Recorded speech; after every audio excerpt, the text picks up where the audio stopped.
비가 내리겠습니다. 서울의 현재 기온은 24도입니다.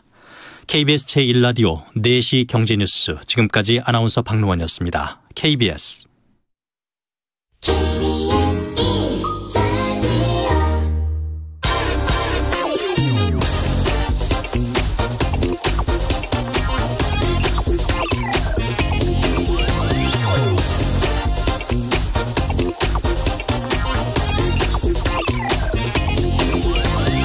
(1970년대) 초 이른바 오일 쇼크로 물가가 급등할 조짐이 보였지만 당시 미국 중앙은행인 연방준비제도의 아서 번즈 의장은 금리를 올리지 않았습니다.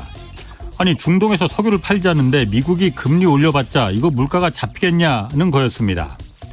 결국 통제 불가능할 정도로 물가가 치솟았고, 아서 번즈의 후임 볼커 의장은 기준금리를 연 19%까지 올려서 겨우 인플레를 잡았습니다. 유가가 올라서 또 원자재와 곡물 가격이 올라서 이 전체 물가가 올라가는 건 분명 금리와 상관은 없습니다.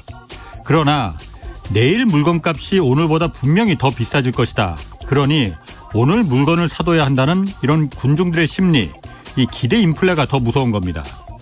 기대 인플레는 돈을 빌리기 어렵게 만들어야 그나마 잡힐 수 있는데, 돈 빌리기 어렵게 만드는 게 바로 금리 인상입니다. 미국의 4월 물가 상승률이 조금 꺾이나 싶더니 지난달 다시 치솟아서 41년 만에 최고치를 기록했고, 우리나라 물가 상승률도 이제 곧 6%를 돌파할 것으로 우려됩니다. 그런데 대출 규제로 한때 주춤했던 가계대출이 2달 연속 다시 증가하고 있다고 합니다. 또 다음 달부터는 자신의 연봉 이상으로 신용대출을 받을 수 있게끔 이런 제도가 허용됩니다. 그러나 지금은 정말로 안전벨트를 단단히 묶어야 할 때입니다. 미국도 또 한국도 이젠 뒤돌아보지 않고 금리를 올릴 가능성이 매우 높습니다. 네, 경제와 정의를 다잡는 홍반장, 저는 KBS 기자 홍사원입니다. 홍사원의 경제쇼 출발하겠습니다. 유튜브 오늘도 함께 갑시다.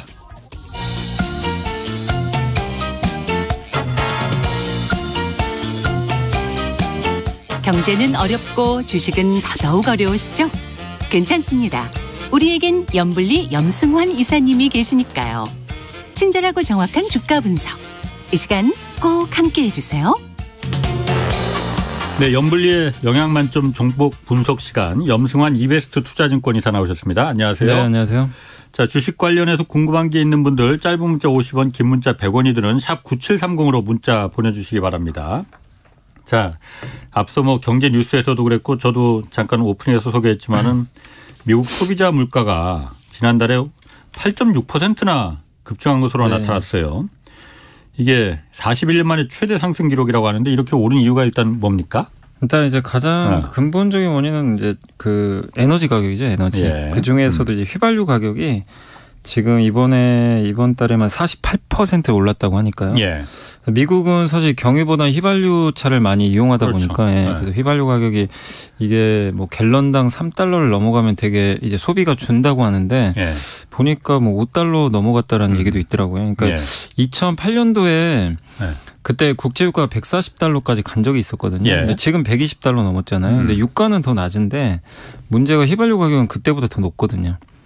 그러니까 이제 미국 사람들의 소비에는 휘발유가 더 영향을 많이 주기 때문에 국제 유가보다도 결국 이거죠. 결국 휘발유가 이렇게 올라가면 이거 못 잡으면 경기 침체로 간다. 사람들이 이제 소비를 줄일 가능성이 굉장히 높거든요. 그렇죠. 휘발유 가격 때문에. 그래서 그런 이제 우려감들이 이제 커지다 보니까, 그래서 사실 8.6% 어떤 분들은 또 그런 얘기 하시더라고요. 이거 0.3% 올랐는데 왜 이렇게 정시가 많이 빠지냐, 소비자 물가가. 지난달에 비해서는. 네, 그러니까 지난달에 비해서는. 물론 이제 이게 당연히 예상치를 넘었기 때문에 당연히 안 좋은 건데, 사실 이렇게 시장이 더 놀란 거는 휘발유 가격이 너무 올라간 게 좀 직격탄을 줬고, 이거를 어떻게 보면 물가를 막을 방법이 좀 없다는 거죠, 딱히. 그러니까 지금 물가 상승의 가장 큰 이유가 여러 이유는 물론 다 있지만 이번에는 에너지인데, 에너지 가격을 막으려면은 연준이 금리 올린다고 해결된 문제가 아니거든요. 물론 그렇죠. 공급을 이제 늘려야 되는데 공급을 늘릴 지금 방안이 좀 마땅치가 않다는 거죠.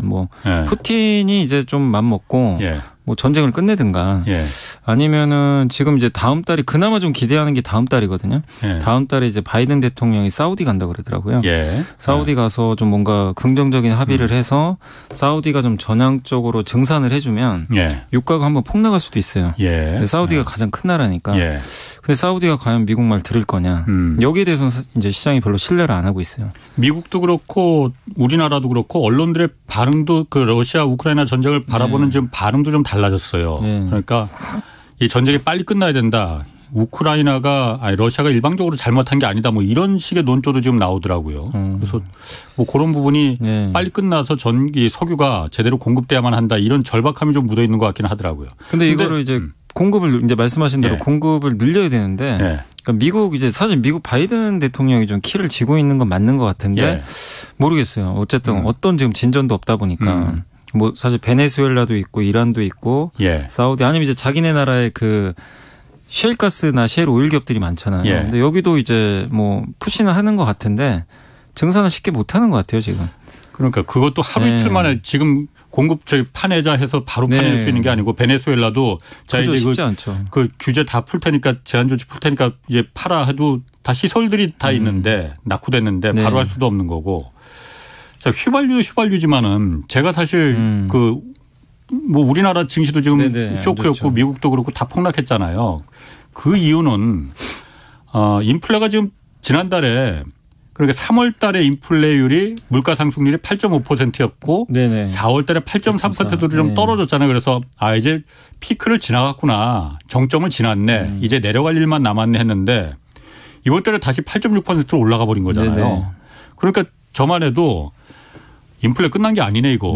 더 올라가는 거 아니야 다음 달에? 지금 그 생각이 들거든요. 다음 달 9.0% 넘는다는 사람들도 있거든요.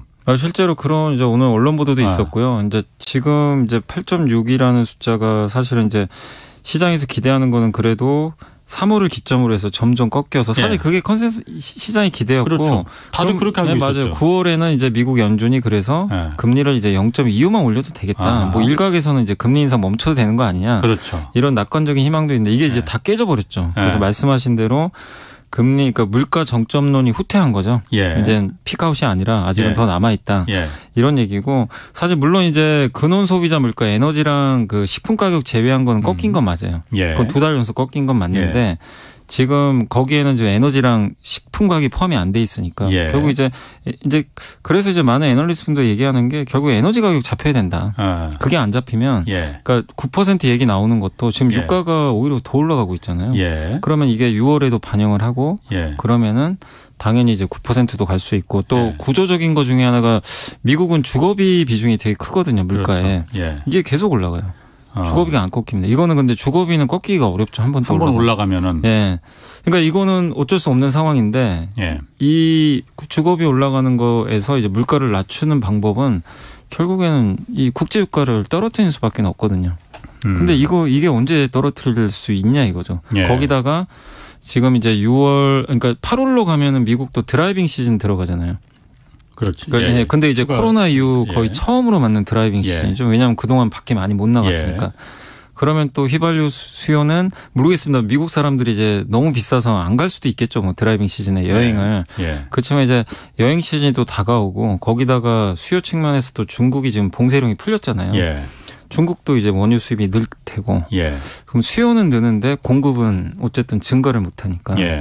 그래서 지금 9% 갈 수 있다는 얘기가 그런 이유들 때문에 계속 지금 나오는 것 같더라고요. 지금 뭐 미국뿐만이 아니고 한국도 지난달에 우리나라 그 소비자 물가 상승률이 5.6%가 그랬잖아요. 네, 5% 넘었죠. 그런데 지금 오늘도 보니까 환율도 다시 좀 진정되다가 내려가다가 원달러 환율이 1,290원대 가까이 지금 올라갔더라고요. 그건 당연히 미국이 지금 화들짝 놀라서 인플레가 지금 꺾인 줄 알았더니 안 꺾이니까는 금리를 껑충껑충 뭐 빅스텝이니 자이언트 스텝이니 이런 얘기 또 나오겠구만. 그러니까 지금 돈이 다 미국으로 다시 달러로 다 몰리는 거잖아요. 그러다 보니까 그렇죠. 원달러 환율이 올라가는 거잖아요. 그러면은 달러 가치가 높아지면은 그만큼 수입하는 우리나라가 수입하는 그 가격이 비싸지면은 국내 물가는 더 올라갈 거 아니에요, 그러면. 더 올라갈 가능성도 있죠, 사실. 그럼 다음 달에 그야말로 뭐 6% 막 이렇게 더 넘게 막 갈 가능성도 있겠네요. 그러면. 만약에 환율이 진짜로 뭐 정말 고삐 풀려버리면 네. 그럴 가능성도 배제 못하는데 아무튼 한국은행에서도 5%에 좀 몇 달도 있을 거라고 언급은 하긴 했거든요. 예. 뭐 바로 꺾이는 것보다는. 예. 근데 말씀하신 대로 원달러 환율이 제어가 안 된다면 더 올라갈 수도 있고 그리고 이제 국제유가도 지금 120달러 넘어갔는데 이게 만약에 뭐 예를 들어서 정말 수요는 계속 느는데 공급이 더 줄어드는데 공급 증가 얘기가 안 나오면 만약에 130달러 가버리면 6% 볼 수도 있는 거죠. 근데 이거는 뭐 너무 극단적이긴 하지만 예. 가능성이 이게 높지는 않지만 뭐 기자님 말씀대로 어떤 이제 유가라든가 환율 면에서 뭔가 변화가 안 보이면 예. 뭐 그럴 가능성도 배제는 할 수는 없는 것 같아요. 자꾸 이게 그 제가 이렇게 보면은 1970년대 그 오일 쇼크 났을 때랑 참 이렇게 그 기시감이라고 하나요? 그러니까 상황이 어쩜 이렇게 비슷하게 그냥 네. 가나 그 생각이 자꾸 드는데 네. 그러니까 이제 더 우려스러운 건데 그러다 보니까 1970년대 하여튼 굉장히 고통스러웠잖아요. 그 물가만 오르는 게 아니고 맞습니다. 경기도 그러니까 물가가 오르면 당연히 금리를 올리니까 네. 그러면 실업률 높아지고 공장들 문 닫는 거 수도 없이 생기니까 경기도 침체되고 그게 이제 스태그플레이션이잖아요. 네. 그래서 제가 그때도 그때 한번 이제 분석해 보니까 한 그거 탈출하는데 한 3년 정도 걸린 것 같더라고요. 시간도 꽤 걸렸고 예. 금리를 20% 이상 올려버렸잖아요. 그렇지. 기준금리. 그리고 예. 물가 상승률이 그때 이제 10% 넘어갔고. 예. 그래서 이제 수많은 중소기업들이 아마 도산한 걸로 제가 알고 있어요. 네, 맞습니다. 예, 미국에서도. 예. 그래서 이제 그것 때문에 논란도 많긴 했지만 예. 물론 이제 결국엔 물가가 잡히긴 잡혔죠. 예. 근데 물가 저도 이제 공부를 해보니까 이제 많은 분들이 그냥 단지 금리 올려서 잡혔다고 좀 생각하시는 분도 계시는데 꼭 그건 아니고요. 그때 사우디가 증산에 합의를 했다고 그러더라고요. 당시에도. 예. 유가가 좀 영향을 줬잖아요. 그때 예. 그 중동 전쟁이 있어가지고. 근데 결국에 이제 거기서도 공급 증가가 이제 나왔던 거죠. 예. 그래서 이번에도 결국엔 이걸 금리만 올린다고 잡힐 문제는 아닌 것 같고요. 예. 금리는 수요만 낮추는 거잖아요. 그렇죠. 근데 근본 원인은 공급이거든요. 그래서 지금 다른 공급망 이슈는 좀 다행히 완화돼요. 뭐 미국의 서부 항만에 그 이렇게 화물선들이 엄청 적체돼 있는 거 아마 알고 계셨을 거예요. 예. 작년만 예. 해도. 근데 예. 많이 줄었고. 예. 그다음에 공급망 압력 지수도 지금 많이 떨어진 상황인데 예. 다른 건 이제 뭐 반도체도 정상화되고 있잖아요. 차량용 예. 반도체도. 근데 지금 유일하게 에너지만 에너지랑 곡물만 지금 못 잡고 있거든요. 예. 그러니까 여기서 뭔가 공급 증가 얘기까지 맞물려야 금리 인상과 이런 게 맞물리면 이제 물가는 잡힐 텐데 지금은 참 이게 좀 진퇴양난인 것 같아서 되게 좀 어려운 상황인 것 같습니다. 자, 그럼 미국이 어쨌든 내일 모레 15일 그러니까 우리나라 시간은 16일 새벽이에요. 그때 연방공개시장위원회 그러니까 FOMC라고 네. 하죠. 그 회의가 열리잖아요. 여기서 이제 기준금리 올릴지 말지 결정하는데 뭐 안 올릴 수는 없을 것 같아요. 얼마를 올리냐 이게 문제인 것 같고. 네. 뭐 일각에서는 0.5%포인트가 아니고 0.75%포인트 이렇게 올릴 수도 있다라고 하는데 그 가능성이 있을까라는 좀 생각은 드는데 어떻습니까? 일단은 뭐 6월에 바로 올릴 것 같지는 않고요. 예. 왜냐하면 이제 보통 미리 좀 언지를 주거든요. 그런데 그렇죠. 이제 2주 FMC 2주 남기고는 아무 말도 못 하잖아요. 연준 위원들이. 그런 상황에서 이제 물가 때문에 갑자기 0.75로 가긴 좀 어렵고 6월에 0.5로 일단 올려놓고 예정대로 예. 아마 이제 기자회견에서 이제 끝나고 기자회견에서 아마 파웰 의장이 지금 시장이 예상하기로는 0.75 카드를 꺼내지 않을까 7월부터. 7월부터 네. 그러니까 지금 예령을 때린다 이거죠. 네, 그러니까. 왜냐하면 미리 좀 가이던스를 항상 주거든요. 예, 그래서 원래는 7월에도 0.5가 유력했는데 이번에 이제 물가 보고 다 놀래버린 거죠. 그래서 7월에 0.75로 가고 이게 진짜 7월에도 이렇게 계속 올렸는데도 만약에 안 잡히면 9월에도 한 번 더 자이언트 스택 가는 거 아니냐. 뭐 어떤 분들은 1% 얘기하신 분도 계세요. 그러니까 한 번에 0.1이죠. 그냥 1% 그냥 순식간에 올리는 건데 너무 좀 극단적이긴 한데 1970년대 볼커 의장은 네. 하루에 4%포인트 올린 적도 있었어요. 네. 근데 이제 그때랑 물론 좀 뭐 무조건 똑같은 건 아니니까 그래도 어쨌든 1%까지 얘기가 나올 정도니까 지금 시장은 바짝 얼어 있는 거죠. 0.5가 문제가 아니라 이제 0.75는 기본적으로 올릴 수밖에 없는 거 아니냐. 이 공포감이 좀 생긴 것 같아요. 그러면은 올해 그러니까 당초 예상했던 지금 인플레가 지난달에 정점을 이제 쳤어. 지난달에 정점을 쳤어 해서 지금 금리도 그렇게 빨리빨리 뭐 올리지 않아도 괜찮겠거니 했는데 지금 다급해진 거잖아요. 그죠. 그러면은 연말에 일단 미국의 기준금리가 한 어느 정도까지 그럼 올라갈 가능성이 있는 거예요? 그러니까 원래 예상이요. 그 점도표나 그런 거 봤을 때 2.5에서 2.75 정도 예상했어요. 그러니까 이제 미국의 기준금리는 상단 하단 이렇게 열어놓으니까 그래서 고점을 2.75 정도 잡았고 우리 한국 같은 경우 2.5 정도 예. 이제 중립금리 잡아놨는데 예. 오늘 이제 저번에 이제 이 물가 발표 나고 나서 오늘 찾아보니까 3.5까지 올라갔어요. 그러니까 하단이 3이고요. 최소 3은 기본이고 예. 이제 고점은 3.5까지도 좀 열렸다라는 이제 전망들이 나오고 있습니다. 그럼 우리나라도 그 예상되는 연말이 중립금리라고 하죠. 그러니까 예, 물가 영향 안 주는 그걸 좀 수정해야 될 필요가 있겠네요. 그러면. 그러니까 지금 그 이창용 촌재도 네. 아마 원래는 이제 2.5 정도 이제 기자의 답변에 그때 당시만 해도 이 물가 발표 전만 해도 미국하고 비슷하게 2.5면 적당한 것 같다 이랬는데 지금 갑자기 상황이 바뀌었잖아요. 예. 유가도 좀 계속 올라가고 그러면 이제 미국과 스텝을 맞출 수도 있는데 근데 아직은 한국은행이 어떻게 할지는 좀 7월에 지금 금토회가 열리니까 그렇죠. 좀 지켜봐야 되겠습니다. 알겠습니다. 뭐 이 내용은 내일 오건영 신한은행 부부장 출연하시니까 이 오건영 부부장이 더 이쪽에 전문가시니까 자세히 좀 그 분석해 보도록 하겠고요. 다음 내용으로 좀 넘어가 보겠습니다. 지금 뭐 유튜브 댓글에도 지금 삼성전자, 하이닉스 왜 이렇게 반도체주 폭락하느냐. 뭐 그런데 오늘 반도체만 폭락한 게 아니고 다 폭락했긴 했는데 얘기 많이 올라옵니다. 네. 일단 이재용 삼성전자 부회장이 유럽 출장 중이잖아요, 지금. 네네. 근데 여기서 영국의 ARM사라고의 그 반도체 설계 최강자라고 하면서요, 여기가. 뭐 갑중의 반도체, 갑중의 갑 회사라고도 하던데 여기를 인수할 것이다 이런 얘기도 나오던데. 네, 뭐 이게 지금 이제 M&A 얘기가 다시 나오기 시작했어요. 원래 이제 삼성이 M&A 작년에 한다고 했는데 잠잠했잖아요. 근데 이재용 부회장이 이제 갑자기 독일, 네덜란드 이렇게 유럽 탐방 간다고 하니까 이제 그러면은 그냥 가지는 않을 거 아니냐 이런 좀 얘기가 나왔고. 일단 이제 간 이유 중에 좀 찾아보면은 거기 네덜란드에 ASML EUV 장비 만드는 회사 있잖아요. 아마 그거 좀 장비 공급 얘기가 하나 있을 것 같고. 그래서 아마 거기 방문하는 것 같고요. 우리한테 좀 더 많이 팔아달라. 네, 그러니까 EUV로 지금 삼성은 방향을 잡았기 때문에 장비가 많이 필요하거든요.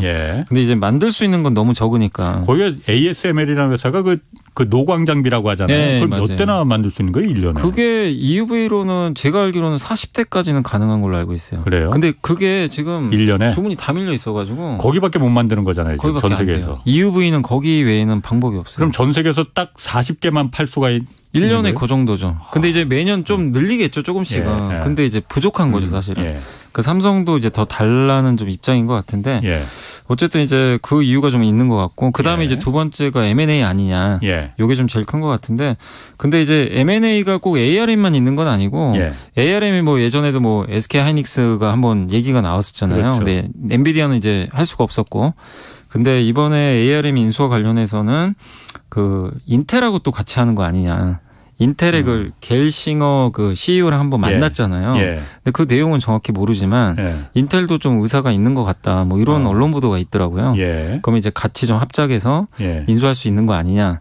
이런 좀 얘기가 있고 그거 말고 원래 작년부터 삼성전자가 계속 얘기 나왔던 게 그 NXP 그 네덜란드의 그 차량용 반도체 요 회사 얘기는 작년부터 계속 나왔어요. 그러니까 이번에 거기 이것 때문에 간 거 아니냐 이런 얘기도 좀 나와요. 그래서 실제로 지난주 제가 알기로는 금요일인가 목요일 날 미국에 상장되는 NSP 주가가 급등을 했어요. 실제 이 뉴스 때문에 그 삼성전자 인수설이 퍼져가지고 확인은 안 되죠 당연히 아직은. 그리고 독일의 인피니온이라고 여기도 차량용 반도체 있고. 근데 오늘 제가 이제 주말에는 없었는데 오늘 아까 한 2시인가요? 이 뉴스를 체크해 보니까 미국의 온세미컨덕터라는 반도체 회사가 있어요. 그게 차량용 반도체입니다. 거기도 세계적인 회사인데 중국의 한 언론 매체가 보도를 했는데 삼성이 여기 인수할 것 같다. 왜냐하면 다른 나라들은 뭐 독과점 이슈나 이런 것들 때문에 인수하기 쉽지 않지만 미국 기업이니까 바이든 대통령하고 이제 합의만 있으면 뭐 그렇게 어렵지는 않을 것 같고 그리고 온세미컨덕터는 시장 지배력이 높은 회사는 아니거든요. 독과점 이슈가 좀 자유로워요.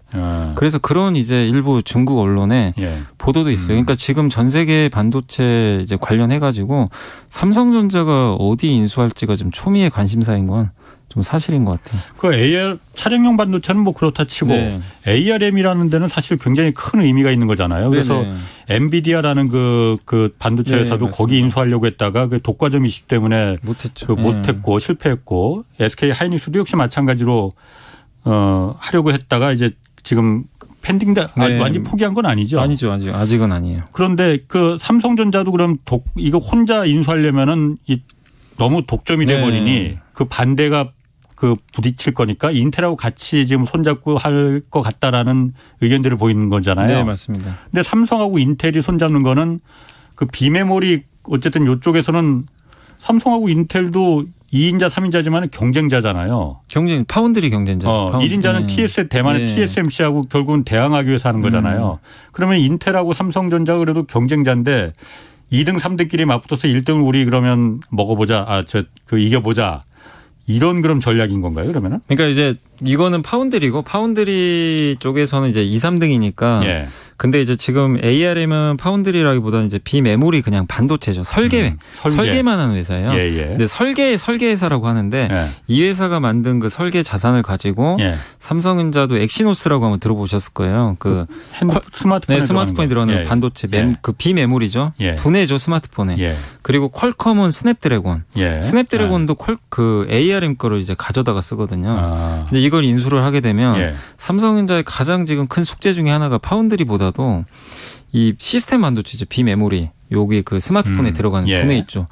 요게 아시겠지만 저번에 GOS 이슈 한번 생겼잖아요. 이거를 점유율을 높여서 세계 1위 하고 싶은 게 이제 목표예요. 근데 이걸 인수하면 굉장히 좀 수월해질 수도 있는 거죠. 그럼 TSMC가 목표는 아니겠구나. 네, TSMC는 이제 그건 제조 쪽이고. 근데 이제 여기서 원하는 건 설계죠, 설계. 삼성도 설계를 하니까. 근데 삼성의 지금 엑시노스 점유율이 너무 낮아요. 근데 이거를 이제 타개하는 방법 중에 하나가 그냥 아예 이제 ARM이 인수해버리면 또 풀릴 수 있고. 근데 이제 문제는 이걸 인수할 수 있겠냐 이거예요, 지금. 자꾸 독과점 이슈가 생기니까. 그러니까 이제 인텔하고 손을 잡든 몇몇 업체랑 컨소시엄 맺어서 할 가능성이 높은 거 아니냐. 그럼 인텔하고 삼성은 더더군다나 반도체 그 비메모리 그 설계 이쪽에서는 굉장히 서로 굉장한 경쟁자일 것 같은데 이 회사를 인수하면은 어떻게 되는 건가? 근데 이제 인텔은 그거죠. 인텔은 모바일은 안 해요. 그러니까 지금 삼성이 하는 건 모바일 CPU고 인텔은 CPU 그냥 우리 흔히 말하는 그 PC, PC나 서버 이쪽이니까 좀 다르죠. 서로 영역을 침범하지 않으면 되겠구나. 파운드리는 겹치는데 영역은 좀 약간 다른 거죠. 그렇군요. 7553님이 이사님 늘 감사하다고 미국 주가 폭락으로 코스피도 폭락 분위기인데 이분이 차이나 전기차 ETF 종목을 물타기해서 그나마 조금 낫다고 하는데 그런데 지금 스태그플레이션으로 가는 상황이라면 이런 종목 비중을 좀 줄이는 게 맞는 건지. 그게 이제 스태그플레이션이 그거잖아요. 물가는 오르는데 경기가 둔화되는 거. 그렇죠. 근데 경기 둔화 그러면 지금 물가를 만약에 못 잡았는데 경기를 어쨌든 이렇게 세워야 되잖아요. 사실 뭐 각국 정부의 목표도 그거면은 신사업에 투자하는 게 가장 확실한 방법 중에 하나거든요. 근데 전기차는 수요가 성장하잖아요. 뭐 물가 오른다고 전기차 시장이 꺾이진 않거든요. 그래서 지금 그러니까 중국의 아마 그 기업 때문에 아마 수익률이 좋으실 거예요. 그 BYD가 워런 버핏이 투자했던 전기차 회사가 사상 최고가 갔거든요. 이번 이론장에도 역대 최고가를 돌파해버렸어요. 그래서 중국 전기차 시장 워낙 커지니까 저는 스태그플레이션 문제가 아니라 그게 이제 성장이 둔화될 때가 문제지 물가하고는 크게 상관없다고 봅니다. 전기차 쪽은. 5790님이 보험업 전망도 좀 부탁했거든요. 보험업 지금 무슨 악재라도 있는 건지 보험 회사들 주가들이 왜 이렇게 떨어지는 건지. 아니 그 이제 생명보험사보다는 이제 화재보험사들은 주가 많이 올랐거든요. 많이 생명보험사들은 아마 자본확충 이슈가 있는 것 같아요. 그 회계 기준을 좀 변경하는 게 있는 것 같더라고요. 근데 워낙 그게 내용이 어려워서 저도 설명드리기 좀 어려운데 그러면은 아마 자본을 좀 확충해야 되는 좀 이슈가 일부 있나 봐요. 그런 것 때문에 좀 부진했던 것 같고. 근데 근본적으로 뭐 금리가 올라가면 보험주는 전반적으로 좀 긍정적일 수밖에 없기 때문에 회계 이슈만 아니라면은 뭐 생명보험 사도 그렇게 지금 시장 환경에서 나쁘다고 볼 수는 없는 것 같습니다. 그렇군요. 자, 아까 이재용 부회장 이재용 부회장이 유럽 출장 간 얘기했는데 삼성전자는 이게 8만 전자 하더니 7만 전자 지금 오늘 이제 6만 전자도 6만 2천 원대로 내려갔어요. 이게 이재용 부회장 사면 얘기도 나오고 또 이렇게 유럽 가서 M&A 뭐 얘기도 거론되는데 이게 이런 게 주가에는 전혀 반영이 안 되는 거예요? 이게요. 이유가 있는 겁니까? 유동성 장세이고 막 그 이제 미래에 대해서 되게 이제 높은 점수를 주는 시장일 때는 그게 작년이었죠. 작년 금리가 낮을 때니까. 그럼 이제 이런 뉴스가 이제 굉장히 시장에선 잘 받아들여지는데 지금은 이제 미래를 본다기보다는 이런 스토리텔링보다는 지금 당장을 보는 거죠. 당장 수요 어떻게 할 거냐. 반도체도 수요 꺾이는 거 아니야? 이제 이거에 더 집중하는 것 같고 그다음 반도체도 금리 오를 때 어쨌든 유동성이 빠져나가니까 안 좋은 데다가 지금 달러 강세니까 한국의 시총 1등 3등 기업이잖아요. 이 두 개가. 그럼 당연히 반도체 업황을 떠나서 지금 달러 강세에 따라서 원화 자산을 파니까 1순위죠. 그러니까 지금 뭐 삼성전자가 나빠서 파는 것도 있겠지만 우리나라 시장을 떠나는 거잖아요. 지금 외국인들이 달러로 바꿔가면서 그때 가장 타겟이 삼성전자겠죠. 그러니까 이제 계속 매도를 하는 거고 그다음에 지난주에 뉴스가 좀 나왔던 게 뭐냐면요. 좀 두 가지 좀 악재가 있었어요. 작년에 모건 스탠리가 겨울이 온다 그랬잖아요. 그래서 한번 이제 작년 여름에 한번 폭락했다가 결국 아닌 걸로 또 얘기가 나와서 올라가긴 했는데 모건 스탠리가 이번엔 또 공급 과잉 보고서를 썼어요. 이번에 이제 가뭄이 왔다. 그러니까 반도체 수요 가뭄이 왔다 또 이렇게 겨울 지나고 그 겨울이 아니고 온난화였다고 했는데 이번엔 가뭄이라 이거죠. 그러니까 영어로 뭐 드라우트인가요? 그 가뭄이란 표현 썼어요. 그 보고서 제목이 그렇게 돼 있고 거기서 이제 삼성전자 목표 주가를 85,000원에서 8만 원 낮췄는데 내용이 수요가 지금 그러니까 수요가 위축되는 건 다 알고 계실 거예요. 지금 뭐 경기가 이렇게 되니까 모바일도 안 좋고 이러다 서버까지 수요 줄겠다. 이거 뭐 모르시는 분은 없을 텐데 이제 공급 과잉이 생긴다. 거기 이제 오버 서플라이라는 표현을 썼어요. 공급 과잉으로 메모리 업황이 하반기 되게 안 좋을 것 같다. 그런 이제 의견을 썼어요. 이제 그 보고서가 나왔었고 지난주에 거기다 또 하나 뭐 있었냐면 그 인텔의 사파이어 래피즈라는 새로운 이제 그 서버에 들어가는 CPU 있죠. 이게 사실은 작년에 나왔어야 되거든요. 1년 전에 나와야 되는데 그래서 원래 계획은 지금 연기가 됐어요. 그래서 올해 이젠 드디어 가을에 나오는구나. 뭐 CEO도 한번 언급을 했고 근데 또 얘기가 또 나와서 올해 연말로 또 연기가 됐대요. 그러면 인텔의 CPU가 자꾸 연기되면 서버 투자가 늦어져요. 그렇지. 그건 그럴 수 있지. 그럼 당연히 D램도 못 들어갑니다. 그러면은 공급 과잉에 빠질 수도 있는 거죠. 이게 들어갈 게 지금 못 들어가니까. 그래서 이제 이런 것들이 겹쳐버렸어요 또. 그러니까 지금 뭐 대내외적으로 악재들이 그러니까 이건 뭐 삼성전자가 잘못한 건 아니지만 이게 뭐 인텔의 문제라든가 이런 부분들 또 금리 인상에 따른 경기 위축 이런 것들이 그냥 맞물려 버린 거죠. 그래서 삼성전자에 대해서 외국인들이 정말 좀 어마어마한 지금 매도를 하고 있습니다. 그러니까 하나의 문제가 아니라 복합적으로 지금 다 작용하고 있는 것 같아요. 삼성전자에 그럼 혹시 그 외국인 자금들의 공매도가 많이 걸려 있습니까 혹시? 많은 편이죠 사실은. 그럼 그런 부분을 이건 뭐 제가 그냥 저야 뭐 아마추어로서 추정하는 것뿐이니까 그런 외국 기관들이 분석이 그런 뭐 겨울부터 시작해서 이번에 가뭄 이렇게 부정적인 방향의 보고서가 나오는 것도 그거하고 연관성이 혹시 있거나 그렇진 않아요? 그거 뭐 알 수는 없죠. 그것까지 제가. 근데 뭐 그건 수사가 필요한 사실 건가? 근데 뭐 이 전부터도 그러니까 그 보고서 나오기 전부터도 뭐 몇 달 전부터도 계속 공매도 많았어요. 그러니까 이것 때문에 미리 공매도를 했다고 우리가 단정지을 수는 사실 없는 거죠. 추측일 뿐인데 어쨌든 이제 공매도가 많은 상태에서 그런 부정적인 보고서가 나오니까 외국계 입장에서는 또 이건 또 부정적으로 지금 보고서 쏟아지니까. 또 매도 포지션 또 잡았겠죠. 그런 보고서를 보고 거기다 인텔 악재까지 나오니까 이건 뭐 매도하기 너무 좋은 환경이 나와버린 거죠. 그러니까 이제 맞물렸다고 좀 보는 게 맞는 것 같아요. 그럼 이런 그 반도체 주식의 삼성전자나 하이닉스가 이렇게 낮아졌으면은 떨어졌으면은 이런 때 이런 주식을 사는 거 이거는 좀 어떻습니까? 아니 근데 지금 이제 밸류에이션 상으로는 싼 건 맞아요. 지금 하이닉스가 아마 기억하시겠지만 그때 메모리 겨울이 온다 그래가지고 9만 원, 9만 5천 원인가요? 그때까지 한 빠진 적 한번 있었잖아요 작년에. 근데 그때도 지금만큼이나 너무 암울했죠 사실은. 근데 그때 PBR이 거의 역대 최저점까지 한번 찍고 얼마까지 갔냐면 13만 원까지 갔거든요.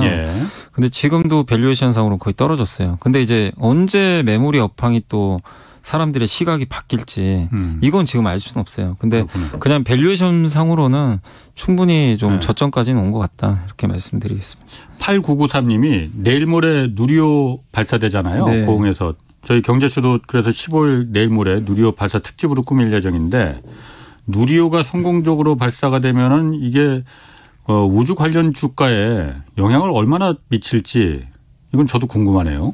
근데 이제 미리 좀 올랐어요. 미리? 우주 항공주들이 항상 뭐 아시겠지만 이거를 다들 알고 있기 때문에 주가는 미리 좀 어느 정도 올랐고 오늘은 이제 일부 기업들은 폭락하더라고요. 장이 안 좋으니까. 근데 물론 성공하면 한 번 더 오를 수는 있겠죠. 왜냐하면 저번에 실패했으니까. 그렇지만 미리 좀 선반영됐기 때문에 제 생각엔 제로 노출로 좀 흔들릴 가능성이 있고요. 근데 어쨌든 성공은 해야 됩니다. 성공을 해야 되는 이유가 뭐냐면 8월에 그 달 탐사선이 또 발사돼요. 한국에 그 이름이 제가 기억이 안 나는데 그게 그러면 이게 성공해서 비슷한 이름들이 많아갖고 이게 성공하면 바로 연결이 되잖아요. 그러면 보통은 이제 이런 이벤트가 끝나면요 성공하든 실패하든 사람들이 팔아버려요. 기대할 게 없잖아요. 당분간은 주가에 미리 반영을 했겠다. 뭐 실패하면 당연히 폭락이고. 성공해도 이거 뭐 우리 미리 좀 기대했던 거 아니야? 그래서 파는데 근데 이번에 성공하고 저는 그렇게까지 크게 흔들린다고 보지는 않는 게 실패하면 그건 어쩔 수 없어요. 그거는 폭락이죠. 근데 성공한다면 변동성은 나오겠지만 8월까지 또 연결이 돼요. 달 탐사선까지 한 번 더 남아 있으니까 그래서 좀 우주에 관련된 이벤트는 저는 뭐 일단 8월까지는 한번 이번에 성공을 해주면 기대해 볼 만하지 않을까 싶습니다. 그리고 이 카카오 얘기는 저희도 많이 했는데 이 뭐 카카오 계열사들 주가가 지금 끝없이 내리막길 걷고 있어요. 특히 카카오페이가 보니까 오늘 76,000원대까지 내려갔던데 이거 보니까 작년 말에 25만 원이었더라고요. 반토막도 아니고 3분의 1 토막이잖아요. 3분의 1 토막도 넘는데 이 카카오페이는 이게 이슈가 뭐 끊이질 않네요, 그냥. 이번에 그러니까 빠진 이유가 사실 그 알리페이가 2대 주주인데 그때 상장할 때도 그 얘기가 많이 나왔어요. 보유예수 물량을 많이 걸지는 않았고 보유 지분의 이제 10% 1,389만 주를 이제 6개월로 걸었죠. 6개월 동안 팔지 못하게 의무적으로. 그리고 나머지 3,712만 주는 안 걸었거든요. 근데 이제 그때 했던 얘기가 이제 거기 카카오페이 경영진이 그 알리페이가 그래도 이제 전략적 투자자이기 때문에 신뢰도가 높아서 오버행, 그러니까 잠재적인 물량 부담 우려는 크지 않을 거다. 이렇게 좀 긍정적인 답변을 했거든요. 걱정하지 말아라. 그렇게 빨리 팔지는 않을 거다. 이렇게 경영진들 지들이 먼저 튀어놓고. 그러니까 이제 그래서 욕을 많이 먹었죠. 그래놓고는 이제 이런 얘기를 하고 나서 대주주들은 이제 그 경영진은 스톡옵션 바로 행사해 버렸고. 그리고 이제 알리페이 같은 경우도 사실 그냥 맘만 먹으면 팔 수 있어요. 근데 이제 지금 6개월 이제 보유예수가 어느 정도 이제 그 끝나가는 이제 시점에서 물론 지금 많이 판 건 아닙니다만은 500만 주니까 근데 이제 전체 물량이 10% 판 거거든요. 그러면 이제 많이 판 건 아닌데 아직도 90%가 남아 있고요. 근데 이게 지금 알리페이가 이번에 판 돈이 그 4,900억 정도를 지금 벌었거든요. 500만 주 팔아가지고. 근데 투자금이 그러니까 알리페이가 처음 카카오페이에 투자한 금액이 3,400억이에요. 근데 500만 주밖에 안 팔았는데 4,900억을 번 거예요. 그럼 나머지 지금 남아 있잖아요. 90%가. 다 순이익이네 그거는. 어마어마한 지금 이익이죠. 아직도. 그러니까 이게 좀 걱정되는 게 그냥 맘만 먹으면 언제든지 팔아버릴 수가 있어요. 그러게요. 지금 팔아도 엄청난 이익이거든요. 그러니까 이제 주주분들 입장에서는 정말 지금 이게 이중 거죠. 지금 성장주들 주가 폭락하는 데다가 알리페이가 언제 팔지 모른다는 공포감. 그냥 사실 팔 수 있거든요. 뭐 법적으로 제한된 것도 아니라서. 알리페이가 갖고 있는 카카오페이 주식이 4,600만 주 정도 더 있는 거예요, 지금? 지금 더 있는 거예요. 그중에서 보호예수가 걸려 있는 건 한 900만 주 걸려 있는 거고. 근데 이제 보호예수도 6개월 다 지났으니까. 그러니까 그것도 팔 수 있는 거네요. 이제 다 팔 수 있는 거예요. 그러니까 이제 이게 더 심각한 거죠. 지금 남아있는 물량이 또 많이 남아서. 그래서 물론 지금 바로는 못 팔아요. 그러니까 이거를 실행하고 나서 몇 달 후에 아마 팔 거예요. 그러니까 한 몇 달간은 또 이걸 락업을 걸어줘요. 이제 주주 보호 차원에서 거는데 그 기간이 또 지나면 또 팔 수 있는 거죠. 그러니까 지금 뭐 내일 바로 팔 수 있는 건 아니지만 근데 그 기간이 그렇게 길진 않기 때문에 그러니까 주주분들 입장에서는 지금 너무 또 답답하고 또 특히 카카오페이 주주분도 주주분인데 거기 직원들도 우리 사주를 엄청나게 했는데 지금 이제 공모가가 9만 원이거든요. 예. 지금 7만 7천 원대니까 예. 공모가 밑이에요. 예. 대부분이 이제 대출 받아가지고 받았기 때문에 예. 직원들도 지금 엄청난 지금 손해죠 사실. 아니 알리페이가 거기 이제 전략적 투자자 대주주로 2대주주로 참여했을 때 카카오 경영진들이 전략적 투자자로 같이 갈 사람들이니까 그 의심하지 마라라고 이제 했는데 한 500만 주를 지금 일단 내다 판 거잖아요. 알리페이가. 내다 판 거는 카카오페이가 이거 가망성이 없다라고 판단한 건가 아니면은 이 카카오페이 자체는 가망성이 있는 사업 영역이지만은 그 경영진들이나 한국 사회에서 그 기업에 대한 인식 이런 부분이 여기는 틀렸다 이렇게 판단해서 판 걸까요? 어떻게? 그거는 뭐 알 수는 없어요. 물론 뭐 어떤 경영인지. 근데 이제 그때 기사 중에 하나는 뭐냐면은 알리바바도 지금 자기네도 제코가 석자다. 왜냐하면 중국에서 작년에 아마 2년 전에 기억하실 거예요. 엔트그룹이 상장하려다가 중국이 못했잖아요. 그래서 주가가 어마어마하게 빠졌거든요. 요즘에야 이제 조금 회복되려고 하는데 알리바바도 이제 자금이 좀 필요할 수도 있는 거죠, 사실은. 워낙 주가들이 빠졌으니까. 그러니까 제코가 석자니까 뭐 카카오페이를 챙기기보다는 일단은 그리고 지금 아까 말씀드린 수익이 지금 엄청나게 나 있거든요.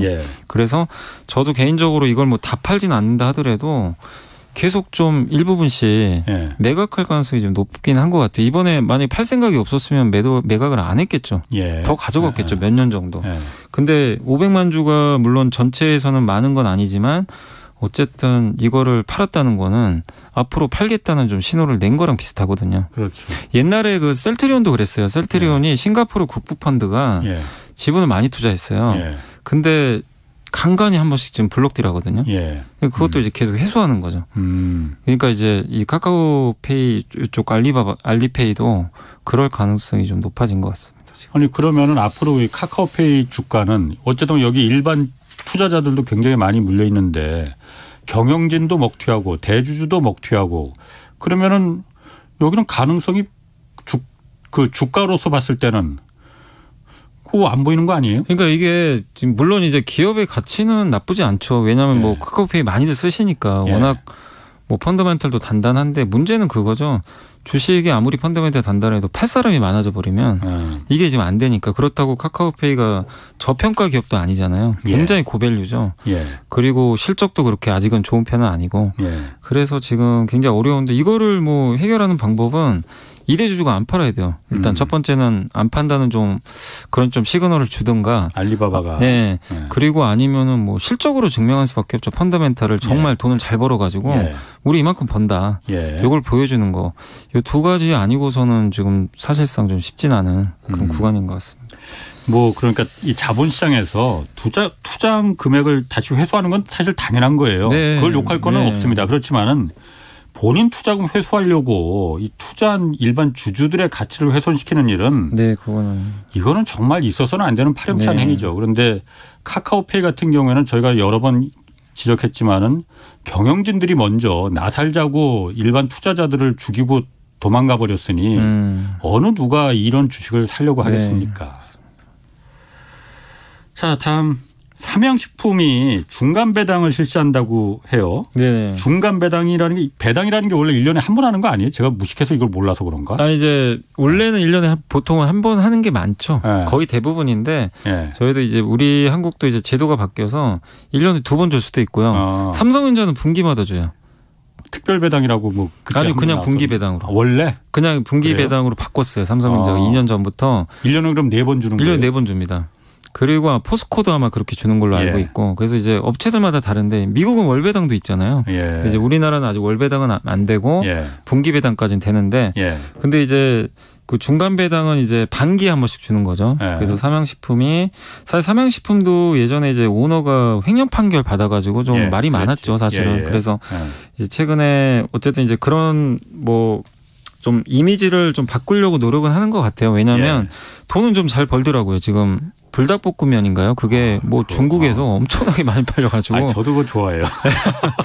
근데 이제 한국에서 중국 사람들이 그렇게 좋아하더라고요. 동남아 쪽하고 중국에서 이번 5월 달에 제가 데이터 보고 깜짝 놀란 게 중국이 셧다운 들어갔잖아요. 그러니까 당연히 이게 매출이 안 나올 줄 알았거든요. 중국 사람들이 라면만 먹었는지 모르겠는데 매출이 급증을 했어요. 5월달 매출이. 예. 실제로 수출이. 그래서 삼양식품 아마 올해 지금 실적이 좋아지고 있는 것 같아서 주주 환원 차원도 좀 있고 해서 예. 배당을 지금 늘려가는 것 같고요. 그래서 배당액도 늘려가지만 중간 배당까지 결정을 했고 또 자사주 취득 공시도 냈거든요. 그러니까 주주 환원책을 좀 쓰려고는 하는 것 같아요. 그래서 이런 부분들은 물론 과거에는 좀 잘못된 부분들이 있었죠, 당연히. 반성하는 차원에서. 네. 근데 어쨌든 뭐 주주들한테는 좋은 뉴스죠. 이렇게 좀 자꾸만 환원해 주는 거니까. 예. 이 배당을 그러면 이렇게 해준다고 하면은 그게 주가에는 어떤 영향이 있습니까? 주가에 이제 어떻게 보면은 더 많이 살 것도 같은데 배당 해준다고 하면은. 아니 내가 이제 기왕에 투자할 거면 어떻게 보면 이제 채권형 주식이 되는 거죠. 뭐냐면 그 우리가 채권 투자할 때 보통 이제 뭐 지금 요즘에 보니까 한국전력 채권이 한 3.8% 정도 나오더라고요. 금리가 3년 만기인가? 그러면 한국전력은 망할 회사는 아니잖아요. 절대. 그럼 국가가 보증은 해주니까 지금 넣으면 3.8% 어쨌든 나는 매년 받는 거죠. 근데 금리가 오르면 채권 가격이 급나가면서 손해는 보겠지만 이게 안전판 역할을 해주잖아요. 배당도 비슷한 거죠.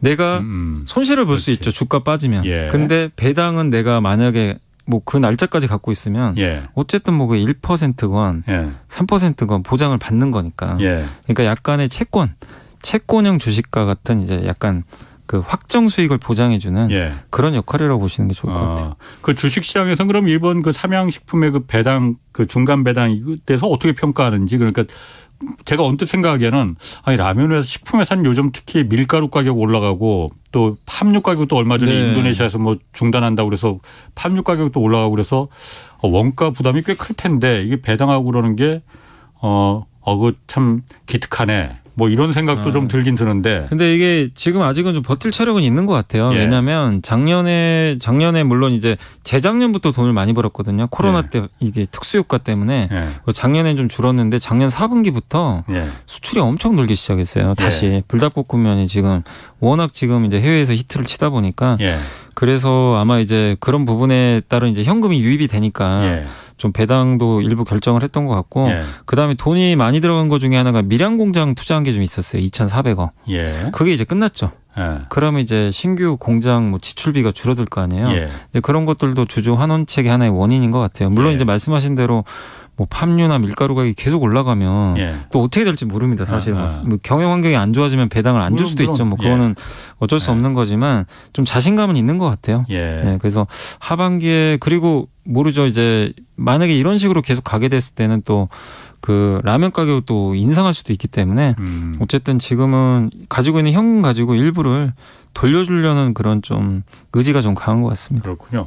7332님이 삼성전자는 그렇다 치고 그러면 LG전자는 희망이 없습니까? 하고 물어보셨네요. 아니 LG전자는 희망이 없다기보다는 LG전자 빠지는 거 LG전자 가전이 우선이잖아요. 근데 가전도 사람들이 지금 소비 지금 물가 너무 오르니까 지금 가전제품 지금 살 거 야 몇 달 후에 사자. 이럴 수 있잖아요. 그리고 물가가 오르면 지금 사야지 더 이득일 텐데. 근데 이제 물가 좀 잡히고 나서 사죠. 이거 왜냐하면 너무 올라가니까. 그리고 가전제품은 내구재니까 일단 집에는 웬만하면 다 있는데 이걸 이제 교체하려는 수요가 있잖아요. 대부분은. 근데 지금 교체하려고 봤더니 지금 내가 생활비가 너무 많이 늘어나는 거예요. 휘발유 가격 내야죠. 그다음에 지금 음식료 가격 올라가기 시작하죠. 그러면 이 지출이 올라가니까 이걸 지금 못 한다는 거고. 그리고 2년 전에 코로나 터져가지고 가전제품을 많이 바꿨어요. 그렇죠. 바꿀 사람은 이제 많이 바꿔 나니까. 집안에서 있으니까 좋은 텔레비전 뭐 노트북도 새로 하나 바꾸고. 근데 지금 이제 리오프닝 하는데 굳이 이제 바꿀 수요가 예전처럼 많지 않고. 그래서 이제 그런 게 겹쳐가지고 좀 안 좋은데 다만 이제 그래서 이제 LG전자 주가가 좀 회복되려면 자동차 부품, 전장 부품 아시잖아요. 전기차 부품. 이쪽이 회복되면 되는데 요거는 회복될 가능성이 높은 게 차량용 반도체 공급이 이제 진짜 조금씩 정상화되기 시작했다고 하더라고요. 요새 자동차 부품에서 주가가 그래서 좀 괜찮거든요. 그럼 LG전자도 그쪽 사업을 하잖아요. 그럼 하반기에는 자동차 쪽은 좋아질 수 있는 거죠. 가전 때문에 그동안 빠졌거든요. 요건 반영됐고 그래서 자동차 부품만 하반기에 진짜 괜찮다면 주가는 다시 회복될 수 있는데 근데 만약에 자동차 부품마저도 안 된다. 그러면 주가 오르기는 굉장히 어려울 수밖에 없는 거죠. 그래서 가전보다는 이제 좀 자동차 부품 쪽의 회복이 이루어지는지 그걸 하반기에 좀 확인하셔야 될 것 같아요. 그 다음으로 그 메가스터디 인터넷 강의 업체죠, 이 메가스터디 교육이. 여기 요즘 주가가 급락했다고 하는데 제가 이거 좀 기사를 읽어보니까 여기 그 강사들 수입이 어마어마하더군요, 여기가. 여기 있는 인기 강사 한 명이 은퇴한다는 그 발언 때문에 여기가 메가스터디 교육 주가가 급락했다고 완전히 하던데. 폭락했습니다. 그러니까 이분이 그 현우진 씨인데 완전 뭐 스타 강사예요. 그냥 수학 가르치던데 보니까. 수학에서는 그냥 거의 국내 1타. 1타 중에서도 가장 최고로 인정받는 분이신 것 같은데 이분이 이제 그 9일날 라이브 방송에서 이제 교육을 하다가 나의 또 다른 즐거움을 찾아 떠나는 게 맞지 않을까라며 재계약을 안 할 가능성이 훨씬 높다고 멘트를 했나 봐요. 이제 그게 이제 알려지면서 메가스터디 교육이 그날 7% 폭락을 해버린 겁니다. 근데 왜냐하면 이제 이게 교육업체들 온라인 교육회사들은 중요한 게 1타 강사가 되게 중요하거든요. 그 수강생들이 그 분 보고 이제 신청을 하니까 있고 없고가 엄청난 차이인데 근데 이분은 이제 거의 뭐 연봉이 1년에 한 200억 될 정도로 어마어마한 분인데 이분이 갑자기 이제 그만둔다고는 암시를 해버리니까 그래서 이게 진짜인지 모르겠지만 이분이 가져다주는 연간 영업이익이 어떤 뭐 이게 계산한 걸 보니까 어떤 분은 100억 된다, 300억이다 메가스터디의 연간 그 정도의 기여를 한다. 근데 만약에 그게 사실이면 그만큼의 이익이 빠져버릴 수 있잖아요, 순간. 근데 이게 그 현우진 씨 전에 현우진 씨가 2014년에 메가스터디에 들어왔거든요. 그때는 그렇게 존재감이 크진 않았죠. 근데 메가스터디가 그때 되게 위기였던 게 그 전에 스타 강사가 또 한번 이직을 한 적이 한 번 있었어요. 주가가 엄청나게 빠졌는데 이분이 다시 살린 거죠. 다시 이렇게 들어오면서. 근데 이번에 또 그 스토리가 반복되니까 메가스터디 교육도 이제 한 몇 년간 안 좋을 수 있겠구나. 이제 과거의 그 데이터를 보고 이렇게 좀 예상을 하시는 것 같아요. 그래서 지금 불확실한 거는 이제 만약에 수강생들이 빠져나갈 수도 있으니까 이게 어떻게 이제 될지는 지금 모르는 상황이거든요.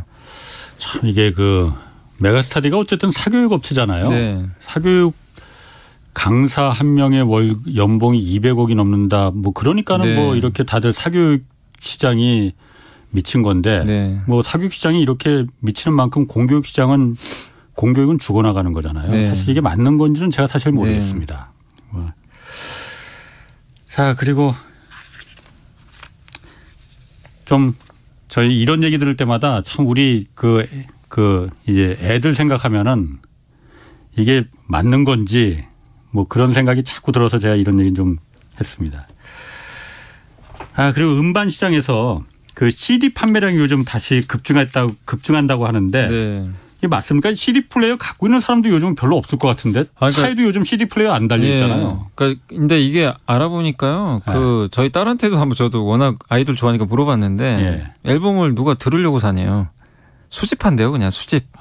그냥 소장. 여기 그 책꽂이 같은데 모셔놓는데요.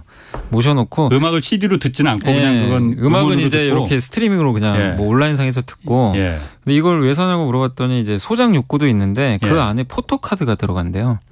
포토카드. 이제 자기가 좋아하는 연예. 근데 보통 뭐 이렇게 아이돌 그룹이 최소 5명 이상이잖아요. 근데 그 중에 자기가 최애 멤버가 있잖아요. 가장 좋아하는. 최애 멤버. 근데 그 멤버 포토카드가 어느 건지 알 수가 없대요. 그래서 보통 이제 한 번의 앨범을 종류별로 이렇게 5개를 발매하나 봐요. 이제 앨범은 똑같은데 포토카드가 달라요. 그래서 그 한 사람이 보통 5개 사는 경우가 많대요. 자기가 이제 좋아하는 그 오빠죠. 오빠 카드가 나와야 되니까. 그러니까 이제 그런 것도 있고 거기에 또 그러니까 그 앨범마다 그 포토카드가 달라요. 같은 CD 음악인데 그 5개를 산다는 거예요. 내가 원하는 걸 얻어야 되니까. 그리고 많이 사면은 그 이제 나중에 콘서트 같은 거 하잖아요. 콘서트 티켓 얻기 너무 어렵잖아요. 우선 응모권을 또 주나 봐요. 많이 사면 살수록 앨범을. 그러니까 어떻게 보면 이게 마케팅 전략이죠. 그러니까 앨범을 사서 듣는 게 아니라 이제 그런 목적으로 이제 CD 구매가 되게 많고 이게 근데 더 놀라운 건 우리 한국인들이 그렇게 많이 하는 게 아니라요. 해외 그 팬덤들이 어마어마하게 지금 앨범을 지금 많이 사주고 있대요. 그래서 되게 좀 흥미로운 거는 우리나라에서 음원 차트의 1위가 아니에요. 1위 음악이 아니거든요. 옛날에는 1위 올라오면 앨범 판매 잘 됐잖아요. 1위 아니 순위에도 안 보이는데 앨범이 100만 장씩 팔려요. 왜? 그 포토카드 모으고 그 해외 팬덤들이 좋아하는 거죠. 그냥 나오면 수집하는 그런 문화가 지금 형성이 됐다고 합니다. 그러니까 저도 약간 이제 그 정도인가 좀 했는데 그러다 보니까 지금 우리나라 지금 올해 그러니까 지금 현재 1월에서 5월까지 누적 앨범 판매량이 2,773만 장이거든요.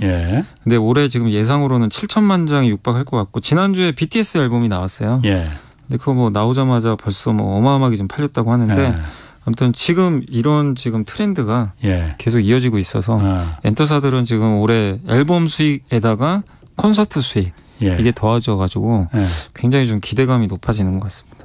그럼 그 음악 자체를 그 음원 수익하고 그런 포토나 다른 부대 사업이잖아요.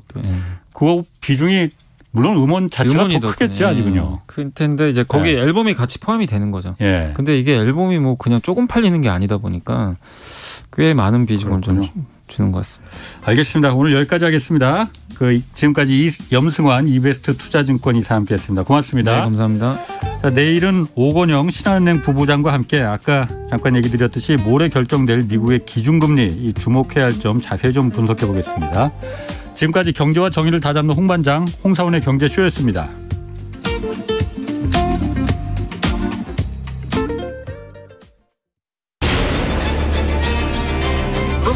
K 드라마